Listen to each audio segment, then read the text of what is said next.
नमस्कार, स्वागत है आपका इंडिया खबर 24 न्यूज में और मैं हूं आपके साथ साक्षी। आइए करते हैं इस वक्त की बड़ी खबरों की शुरुआत।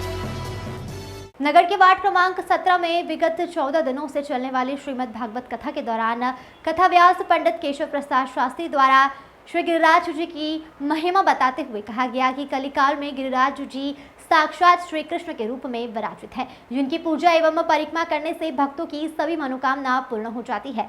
भक्तों का एवं गिरिराज जी का अटूट विश्वास रहता है, वह अपने भक्तों पर हमेशा कृपा बनाए रखते हैं। कथा व्यास जी ने बताया कि पितृदोष दूर करने के लिए हिंदू शास्त्रों में कहा गया है कि मृत्यु के बाद पुत्र द्वारा किया गया श्राद्ध एवं तर्पण से मृतक वैतरणी को पार कर लेता है एवं गुरुवार की शाम को पीपल की जड़ में जल देकर उसकी सप्त परिक्रमा करने एवं सूर्य की आराधना और गाय को गुड़ और भोजन खिलाने से पितृदोष में कमी आती है। श्रीमद् भागवत कथा श्री कृष्ण के मुख से निकली वाणी है और जब संकट में भगवान भागवत वाणी का श्रवण होता है तो संकट स्वयं ही नष्ट हो जाता है।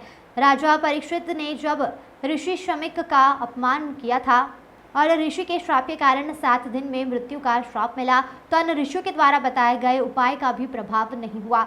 अंतः में जब सुखदेव महाराज ने उन्हें भागवत का पारायण करवाया तो भागवत कथा का विश्राम होते होते परीक्षित का भय दूर हुआ और उन्हें सद्गति की प्राप्ति हुई। इस संगीत में भागवत कथा के दौरान श्रोताओं ने मंत्रमुग्ध होकर कथा का श्रवण किया। भक्तिभाव से कथा सुनकर लोग अति प्रसन्न दिखाई दिए।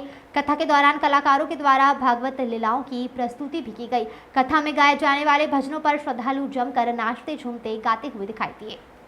सचिन दीक्षित की रिपोर्ट। हमारे दोनों वीर मारे गए चाणूर डिस्ट्रिक्ट और तुम नगाड़े बजा रहे उठा के कभी कर देता है तो वो दान भविष्य में बड़ा काम में आता है। तुम चंदन का भी दान करो तो बड़ा काम में आएगा। तब तो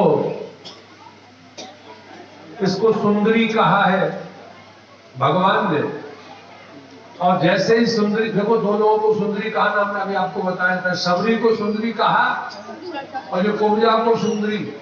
क्यों? इनकी कृति ठीक है, आकृति भली खराब है। भगवान पर सुंदरी कहा, कुब्जा रोने लगी। भगवान, इस मथुरा में सारे लोग मेरा मजाक उड़ाते, मैं बीच रास्ते से चंदन लेके नहीं जाती, गलियों में से निकल के जाती हूं, तो लोग मेरे शरीर को देख कर मजाक उड़ा रहे हैं। केवल आप ही ऐसे महान व्यक्तित्व है जो हमसे सुंदरी कह के मजाक कर रहे हैं।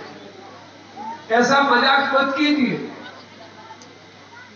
भगवान बोले नहीं नहीं देवी, आप तो अति सुंदरी है।